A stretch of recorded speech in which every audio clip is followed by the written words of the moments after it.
ಎಷ್ಟು ಕಡೆ ನಂಗಿರುತ್ತೆ ಸರ್ ನಿಮ್ದು ಸರ್? ಏನು ಟೈಮಿಂಗ್ಸ್ ನಿಮ್ಮದು?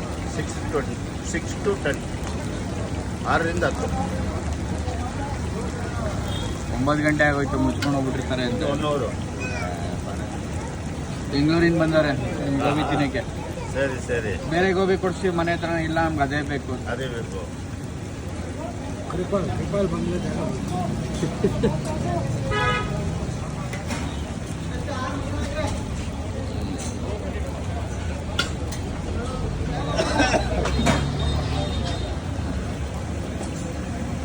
ಹಾಕಿದ್ದೀವಿ ಹೋಗೋದು ಬರ್ತದೆ ಅದಕ್ಕೆ ಹಾಕಿದ್ಯಾ ಅಂತ ಕೇಳಿದ್ವಿ.